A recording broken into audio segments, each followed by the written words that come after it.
to Birmingham, where the City Council has announced it is stepping up the so-called Trojan horse investigation into Islamic extremism in schools after it's received more than 200 reports in relation to its inquiry.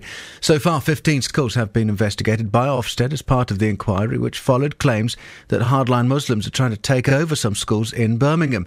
The authority says a total of 25 schools have now come forward with concerns, and that former head teacher Ian Kershaw will take over as chief advisor for the investigation. Councillor Bridget Jones is the Cabinet Member for Children and Family Services. Let's hear from her. She's been speaking to reporters about this, including the BBC's Steve Herman. We have a very good relationship with most academies in the city, and we have been in dialogue with them throughout this. However, there are obviously barriers. Academy schools don't even have to publish who's on their governing body, let alone submit to a review or an inquiry from us. So we will be continuing to work with them, but obviously there are some barriers there, and we're going to be working with the DFE and Ofsted to make sure that they're included in the scope of the investigation. There are around 25 schools being investigated at the moment. It's important to remember that's out of a cohort of 430 here in the city. So whilst it's obviously 25 schools, it's a small number out of the total. Each of those investigations, or each of those concerns brought to us, will be investigated with the seriousness that it deserves. This is obviously a significant step, setting up this group. And do you think it was important because it gives it a clear path now? Because obviously there's been rumours and everything circulated for a long time now. Since we first got the letter back just before Christmas, we've been meeting weekly with the police and, as appropriate, with the DFE and Ofsted to coordinate our response to this and investigate it.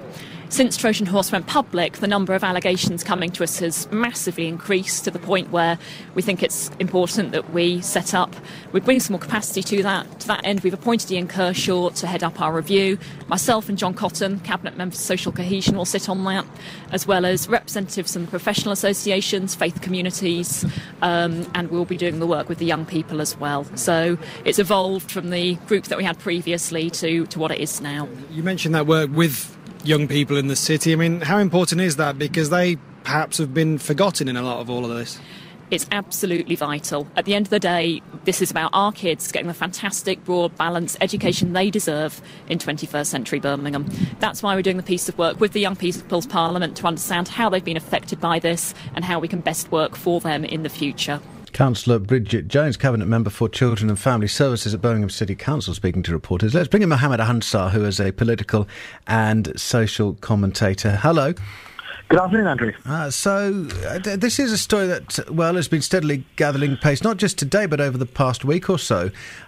Does this concern you?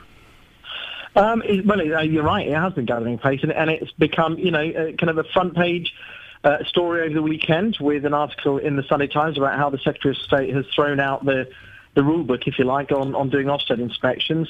I think it is concerning. I mean, I'm concerned for 2 or 3 reasons. I think the first is that the underlying allegations were made in an anonymous smear piece, I think. And I think for journalists to across the country, and I'm not, particularly singling anyone out here, but I think when we start taking anonymous and often unfounded or ill-founded smear allegations and using that to generate hysteria and policy, I think that's quite a worrying thing. I hope we generally try and not do that kind of thing in this country because it's really unhelpful.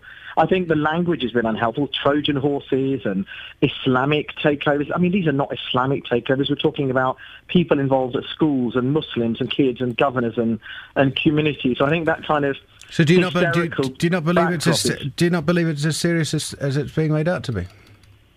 Are you telling me it's an Islamic takeover, Andrew? Well, I asked the allegation here is that the Trojan horse investigation, as is being called by the City Council, is an investigation into Islamic extremism in schools. Do you believe that is happening? I don't know. And now that the allegations have been made, and the Secretary of State for Education has seen fit that we should have, I think it's pretty much a disproportionate response. I mean, the usual Ofsted channels are quite good at measuring these things. But sadly, I think, just to be absolutely clear on the issue, I think we now need to have an investigation. Sunlight is the best disinfectant, and we need to let those schools and those communities go back to business as usual as soon as possible. I think, however, the weekend's coverage and today, people are beginning to ask questions about why Michael Gove has a particular bee in his bonnet about this. And from last year, we know that he was prepared to fund personally, not even from the Department of Education budget, from his personal ministerial budget, I understand, a project to get Tommy Robinson from the English Defence League into schools. Now, I asked a senior minister why that was the case, and the senior minister told me that it was because Michael Gove didn't think Tommy Robinson had extreme views. Now, well, look, if that's the case, I think that's very serious. Yeah, let's not vary from this investigation too far, because, of course, Michael Gove isn't here to answer your queries either, so that would be unfair to do so. In this particular case, there have been more than 200 reports in relation to these inquiries. There have been 25 schools under the spotlight. It does appear to be a serious issue. Yeah, I mean, when you got such a large array of reports, I think if we wind the clock back slightly, when an initial anonymous report is made, you've got to look at it, of course, but that shouldn't be a cause for concern. I think at the time, the governors of the schools, the chief executive and others, and I think you've had him on the programme when he was on Radio 4 earlier today, tried to dismiss these rumours and say we don't want to get into hysteria, we don't want this to fuel anti-Muslim prejudice, or we don't want to be on a witch hunt, and I think that's quite right. These allegations and claims having been made, they do need to be investigated. I think, however, the concern is these schools are, 80% of British Muslim communities are on or below the poverty line. And 10 or 15 years ago, these schools had only 1% of the students achieving A to C grades. And in the last set of results, we're getting over 95% of students getting AC grades. So the schools must be doing something right. And I think we want to have a balanced discussion about this. We want to tone down the rhetoric.